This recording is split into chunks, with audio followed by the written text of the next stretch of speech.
And we will reveal whether or not we all have Christmas sweaters. Alpesh B.Patel, CEO of private equity house Profanium Partners, is with us now. Morning. Good morning. Good morning. Let's begin with the Financial Times, shall we? So we've just seen in the last 24 hours, again, a wave of violence against the protesters against the police in Hong Kong. It's been going on for 8 weeks now.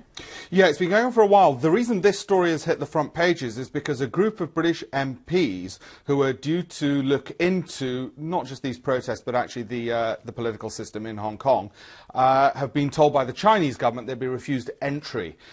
What annoys me about that story is that in actual fact, under the 1984 agreement between the United Kingdom and China, before the handover, which nobody seems to, on the Chinese side, have read, Britain has a legitimate right to involve itself on the business affairs of Hong Kong.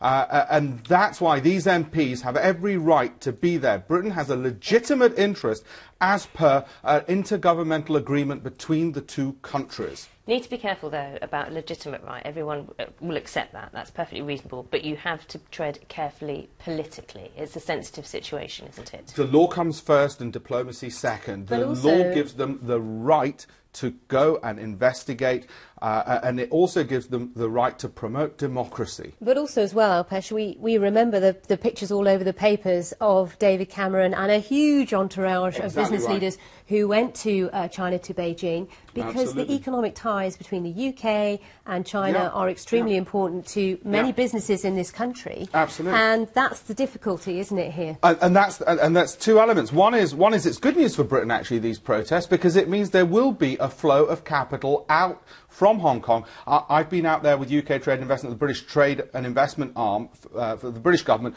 and we're going to get more investment into the UK, so it's actually good news for the UK. And what's surprising about this, as you rightly say, relations had improved so much with China that this comes as a bit of a shock out of the blue. But the article criticises the fact that actually perhaps our Prime Minister is putting the economic ties ahead of what, you know, the fight in terms of pro-democracy. And the Foreign Office has been very clear to say this is an independent group of MPs because the select committee system ensures that they're very independent from the government, with a capital G, the government.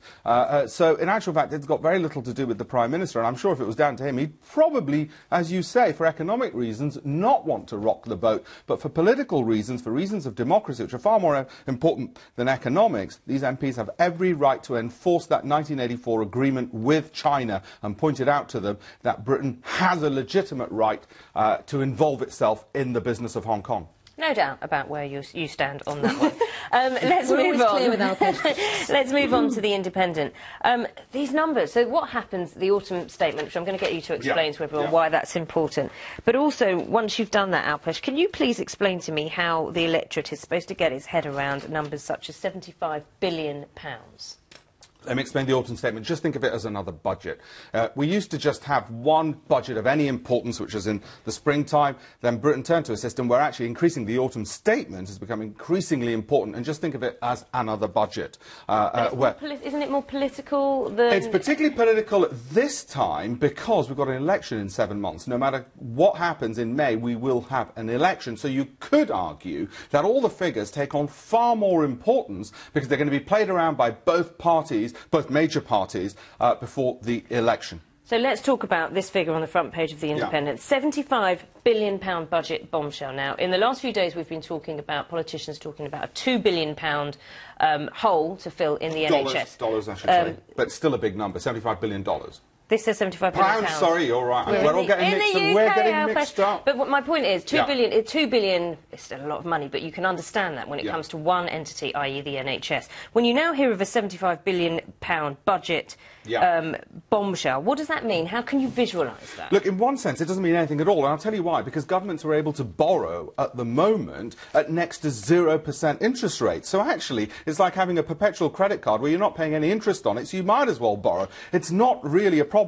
The reason it's a problem for you and me, and the best way to understand it, is not in terms of how big that number is and what it means in terms of government borrowing and what impact it may have to our future generations when they have to at some point pay it back, which we don't really care about because it's going to be our great-great-great-grandchildren who may end up having to pay it back. The reason it's a problem, the reason we've got a hole in this, is because they're saying income tax take has dropped. Why is that dropped? Because we're all not getting paid enough. Our salaries haven't gone up over the last 7 years since the credit crunch. We've all been asked to work harder without a pay rise. That's the real problem, and that's meant that shareholders in companies are getting fatter because we know companies are making more profits than ever because stock prices are at all-time highs. So the greedy capitalist shareholders are getting more of the take, but the workers are not getting higher salaries. It's not the Chancellor's fault. The Chancellor should be saying to companies and shareholders, increase wages and stop taking so much money as dividends. All right, I'm keen we get on to the woolly jumpers, OK? So I'm moving us on. I'll keep it short. All right. International New York Times, Germany feels strain of open door for refugees. It's quite interesting. This has been coming up in the papers a lot recently, the fact that a lot of people choose to go to Germany. We're all very obsessed with this in the UK, but Germany seems to be a target for people looking for somewhere to go. Of course, Europe's largest economy. The story here is because of Syria and the conflict still ongoing there. They're looking at about 200,000 extra refugees, and they're saying that the welcome mat, the International New York Times saying the welcome mat is wearing thin. Although, oddly enough, the journalist refers back to Germany's Nazi past and therefore the obligation to make amends. I thought the journalist was a bit off on that. But what I'd like to know is how many are Russia and China taking of these refugees? Because when it came to a UN vote of action in Syria to try and help resolve the problem in Syria, they vetoed it. And so it's a direct consequence of China and Russia's actions that these refugees are spilling into the EU, who with open arms and with the warm welcome are still taking these refugees in. So credit to the EU and no credit to Russia or China on this front. Quick word on the Business Standard. E-tailers don't like Facebook acts on unpaid ad campaigns. This is taking a look at how start-up businesses in India are being affected by this. Yeah, my fellow Indians have shrewdly worked out that actually you can advertise on Facebook without paying for the ads because you just put it in the news feeds. Now, the reason this is an important story is because Facebook, big, greedy capitalist company, wants to make lots of profits. In some people's views. And they want to make lots and lots of profits, and they want to cut back on those news feeds which say things like, you'll be shocked at what happens next, and we click on them and we get an advert instead.